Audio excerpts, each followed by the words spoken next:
Okay, thank you. The floor is yours. Okay, thank you very much. Bonjour, Anin, Tanisi, Buzu. Hello. As Stuart said, my name is Suzanne Grouette, and I'm looking forward to sharing some, hopefully, information, good information, new information with you in the next few minutes. Share my screen now, and as I was saying to Sue earlier, hopefully this works all well.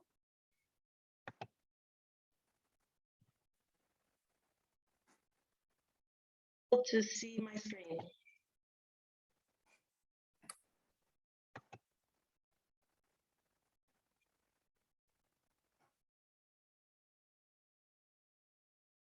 Is everyone able to see it?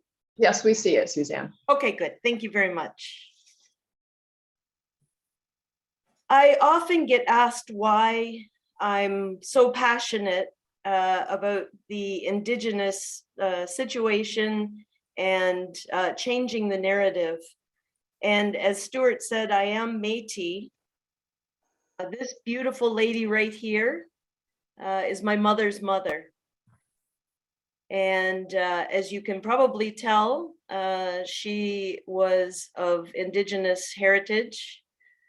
She was Adawa, but she never talked about it, never said much about her heritage, about her mother, never told us too many stories. All of these folks right here are also Indigenous. These are Métis. This is my father's father and mother and auntie. And of course, the cute little redhead there with curly red hair is yours truly. Again, these folks never talked about our Indigenous heritage. We didn't know until all of them were gone that we are indeed Indigenous. And as we started to do more, my cousins and myself started doing more digging into our heritage, we learned that we have a wealth of history, a wealth of culture that we didn't realize and we didn't know as we were growing up. And so many of us have spent a lot of time now getting to understand our heritage a little bit more. And I'm hoping to share some of that with. As Stuart mentioned, and I know Stuart through Rotary, Rotary was founded by Paul Harris. And one of the things that Paul Harris said is one's nativity is not of one's own choosing, but whatever it may be, it is entitled to respect. And all nations have an honorable place in the world's family. That sentiment is kind of echoed by Senator Murray Sinclair, who was responsible for running the oh my goodness.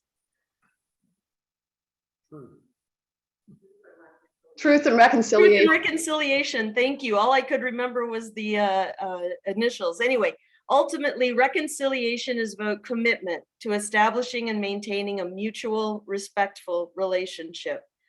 So what we're looking for here is basically respect of one's heritage, respect of one's place in the world. This is an eye chart. I'm not going to go into all of it, but one of the things that's very important to remember is that Indigenous people migrated to North America between 40,000 and 70,000 years ago, and again 25,000 years ago. So by the time the Europeans appeared here, maybe 6,000 years ago, there was a prospering culture, population of First Nations that had a variety of social, political, and cultural and economic systems and practices. The areas that I'm going to talk about are the areas where we are located. So first is number 4 here. This is the groupings that are geographical in nature, and most of the tribes and the nations that were in these different areas have a lot of cultural similarities. So number 4 is the Iroquois or Haudenosaunee. So this is Mohawk and Huron. These were farmers. They did a lot of farming and were found in this area of the world. And then the woodland First Nations. So woodland and swampy Cree, Anishinaabe, Oji Cree. So these folks were known to inhabit the forests and were hunters, basically. So these were the folks who lived in this particular area. It's important, I guess, to note that reserves started in 1637. So after the Europeans started or found or discovered North America, the first reserves, they moved people into reserves, and that was 1637. Residential schools, which I'm sure you've heard a lot about in the last few years, started in 1874. So a little bit about the Haudenosaunee. I mentioned that they were farmers.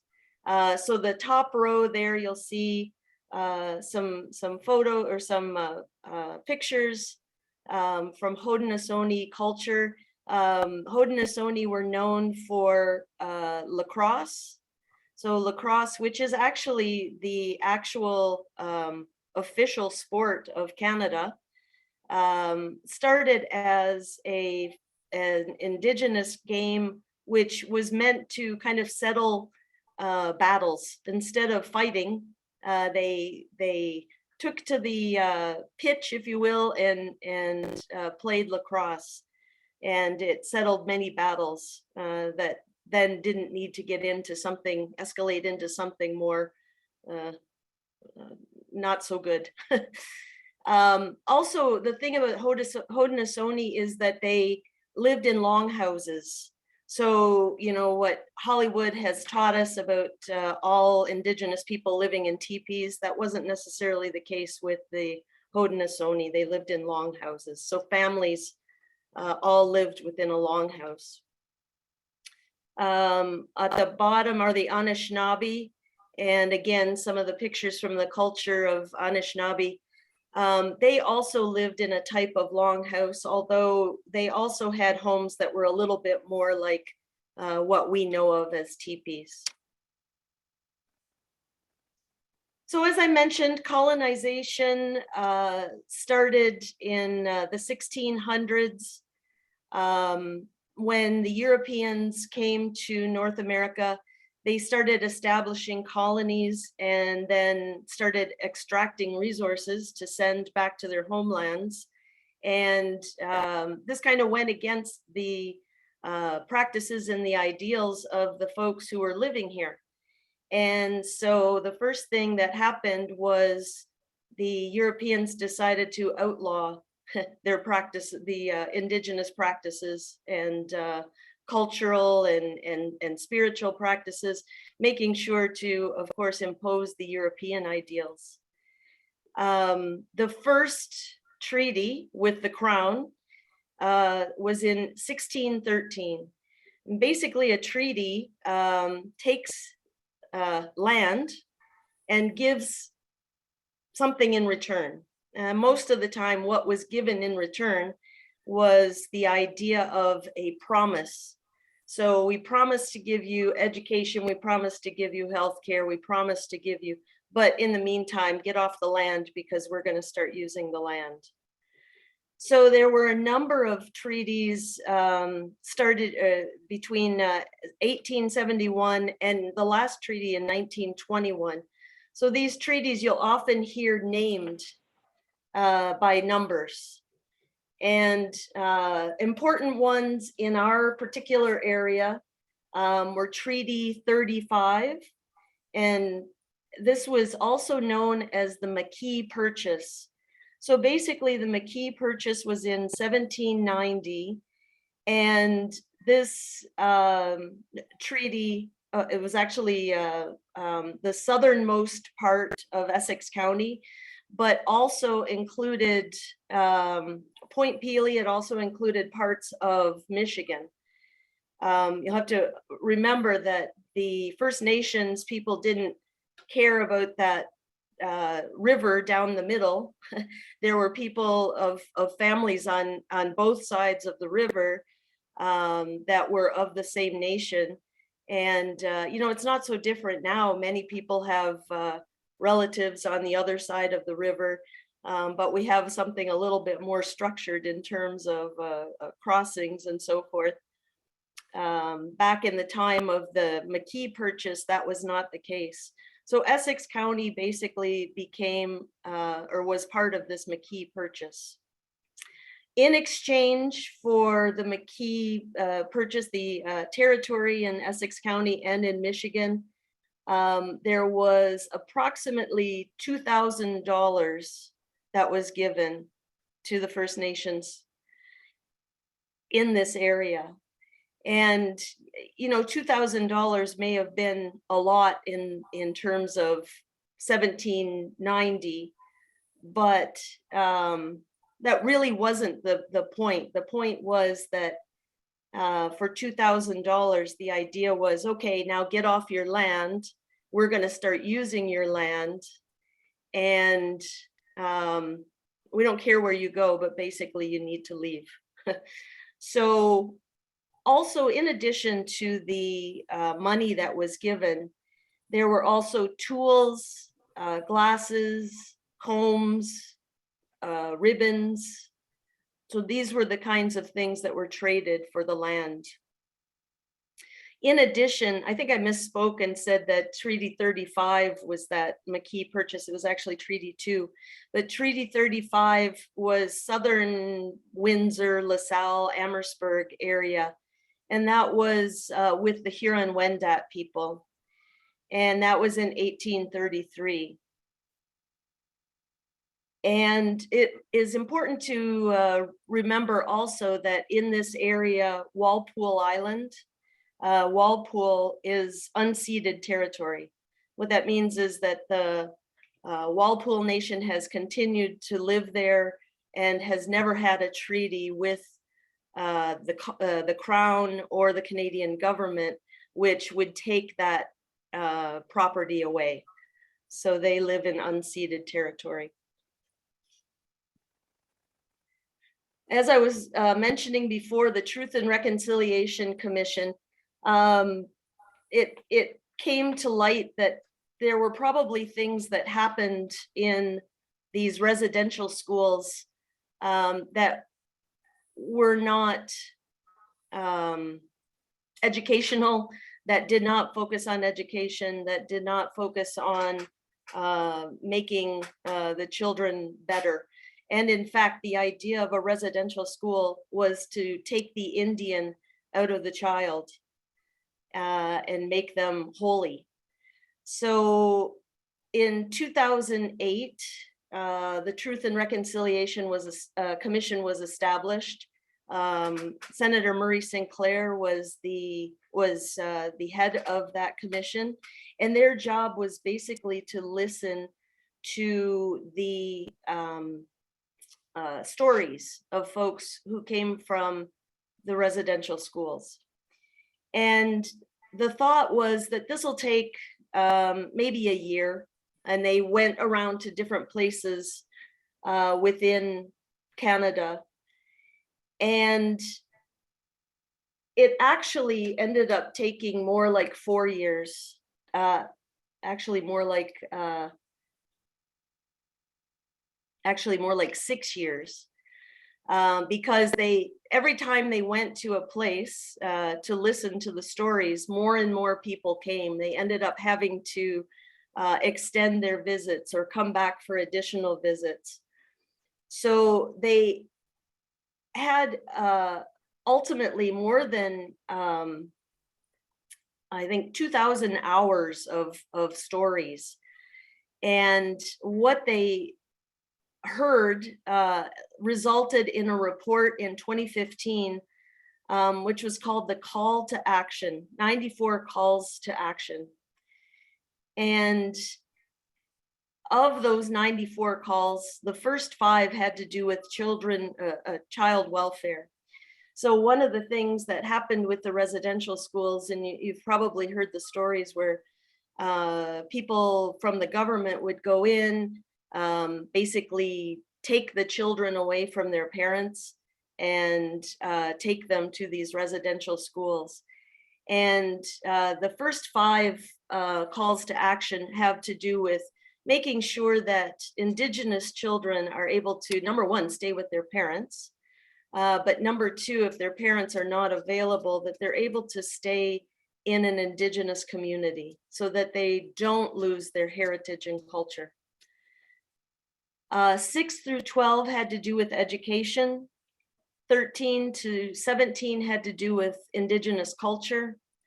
18 to 24 had to do with health. One of the things that came out was that, through the treaties, there were, as I mentioned, the promise of healthcare, but it didn't often translate into good healthcare, especially as reserves became to be more developed. The healthcare often was lacking. And so 18 to 24 has to do with healthcare. And then 25 to 42 has to do with justice. Again, the idea that profiling does take place with police. Sometimes people are arrested just based on being in the wrong place at the wrong time and the color of their skin. And so a lot of things had to do with justice and making sure that there's equal justice for all of us. 43 and 44 include the UN Declaration of Rights of Indigenous People. You may have heard of something called UNDRIP, but basically the United Nations also said that Indigenous people have a right to maintain their culture, maintain their place in the world, and maintain their languages and spiritual practices. So this is included in the calls to action. And then 45 to 94 had to do with things that we could do in terms of reconciliation. So reconciliation means, working together respectfully toward a better future for Indigenous and non-Indigenous in Canada. So this included things like changing laws, training government officials and educators, so that things, again, that we don't forget the past, that we remember the past and we learn from it and we move on from it. And then remembering the people whose lives were forever changed as a result of residential schools.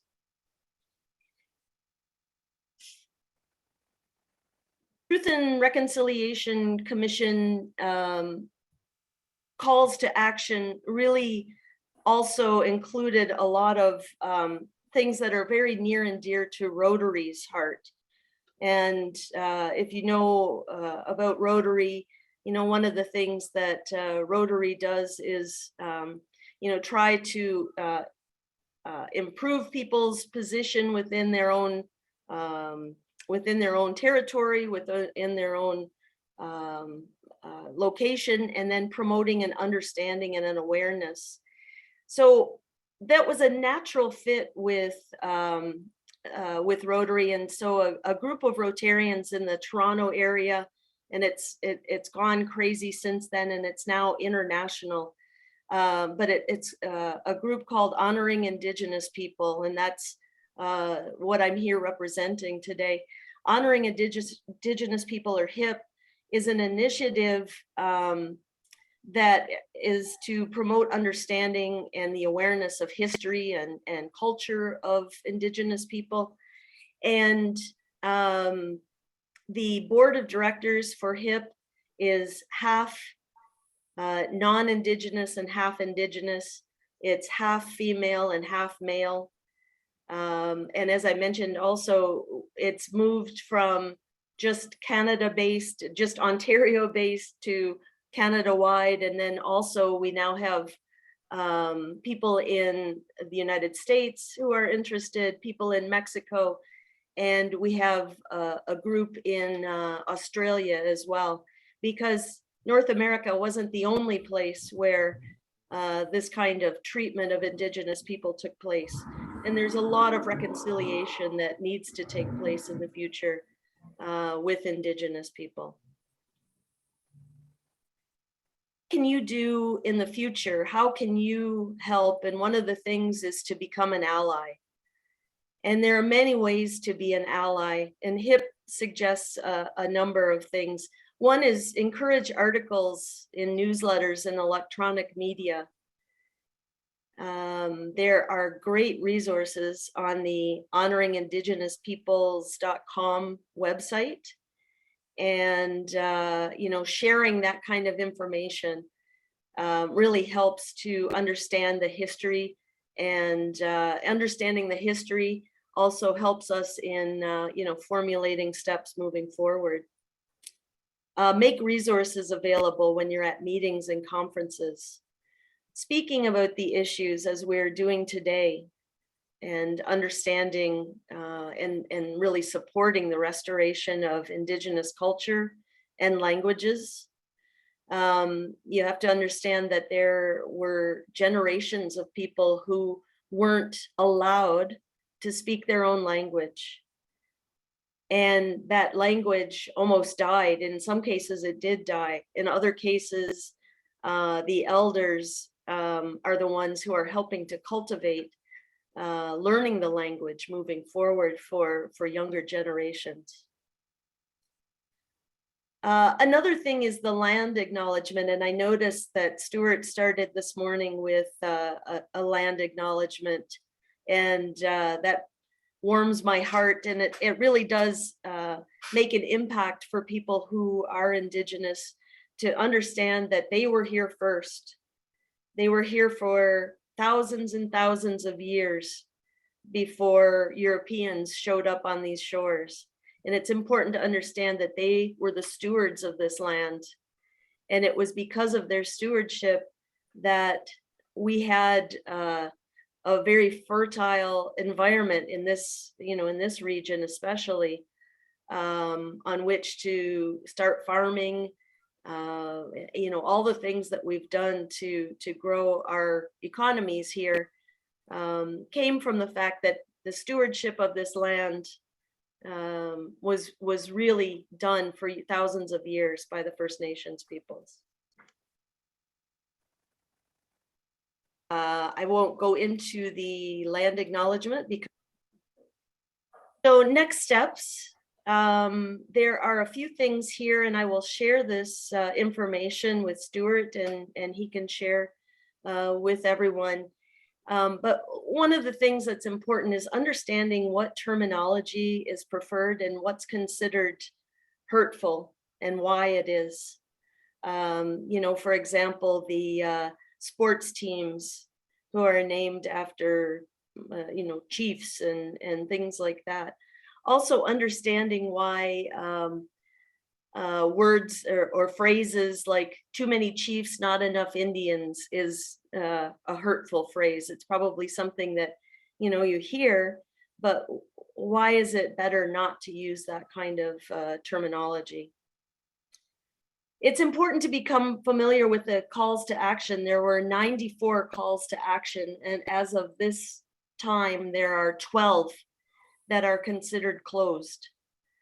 We've got a lot of work to do, people, and so it's important to understand what the calls to action are and what they mean to us and what we can do to help. The website that I have here is one that's called Child Friendly Calls to Action. And I'll tell you, as you go through this, sometimes it's overwhelming. and you think, my gosh, what can I possibly do, and how can I possibly move on from all that was done in the past? The child-friendly calls to action actually help me to understand it better myself. And that's what I've included in here. Of course, you can go to the Truth and Reconciliation Commission website, and they've got all of the hours and hours of stories and so forth. And they've got a lot more information on the calls to action. But if it gets overwhelming, I like the child-friendly one and highly recommend it.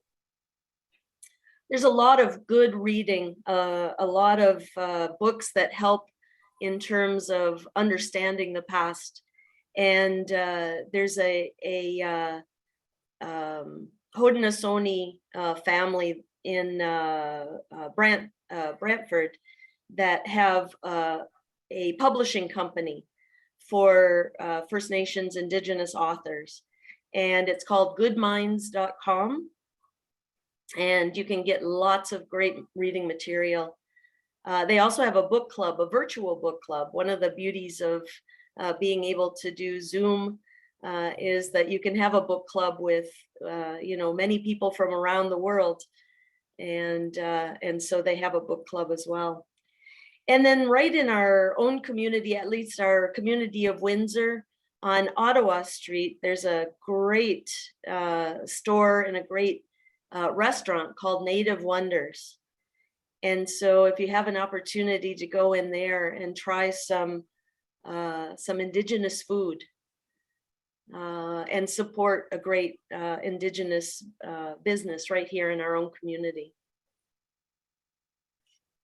I'd like to close by sharing a reflection from my Métis elders. Li bonjour, nos créateurs, li courage. Creator, give us courage. Let us be of one mind. Make us righteous, thankful, and proud. Help us to work together, especially utilizing our elders as teachers and preparing our youth for the future. Creator, provide us with direction and inspiration as we build a road for our community in this country. We know we must have strong families in order to have a strong community. We are blessed by you, Sun. You give us light and strength. We are blessed by you, Moon. You teach us the importance of reflection. We are blessed by you, land and water. Your circulation supports our living. As we are blessed, we bless others. As we are loved, we love others. As we are healed, we heal others. As we are related to you, Creator, we are related to one another. Very much for your time. I really have appreciated working with the members of this congregation leading up to today, and miigwech. I do have a bibliography, as I mentioned, to Stuart. I will send to Stuart, and it will share all of the information that I've included in my presentation today. Well, thank you very much, Suzanne. It's great to see you again and go through this. Thank you very much. I'd like to ask Adele Pawley to come up, and thank you very much, because as we said, this is a memorial service, and it's nice that we could integrate all these different aspects and the fact that the Pawleys were in Manitoba. Yes. So, Adele.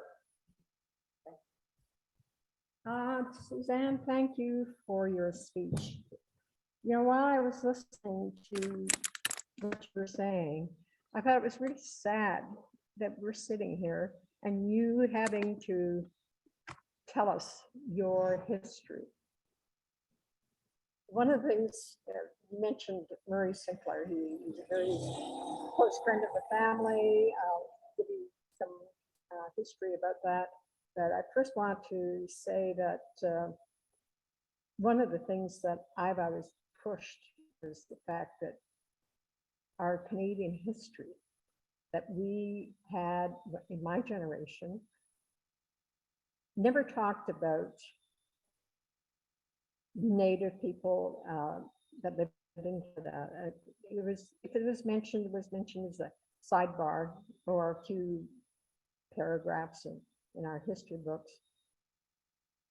But I really think that the most important thing to get people in Canada, this generation and the generations who are following us, should start learning what the real history of this country is when they're in elementary school, and continue on into the higher levels of education. And I think that that is so very, very important. And that would lessen the need for people, the Indigenous people and their spokespersons, to have to go and talk to groups of people and explain their history, their culture. And I think that, to me, is very sad that we have to do this. In reference to Murray, we have a personal connection. Murray worked with my husband when he was Attorney General in Manitoba. Now, Murray got very interested in the law. In fact, he would disappear for times from the legislative building office to the courtroom, which is across the street from the legislature. And eventually my husband did convince Murray that he should go to law school, which he did. And when my husband was premier in the 1980s, he appointed Murray to the bench, and he became a judge. And that was probably one of our best appointments that worked out. And to this day, Murray and I still connect and talk to each other. So that's not, when you mentioned the Truth and Reconciliation Commission, I thought that I should let you know that there was a connection with my husband on that issue. And thank you again for your information, for your time that you've given to us. And another thing, I'd like to thank the church, the Unitarian Church, for the sermon, the honor that you have given my husband. Thank you.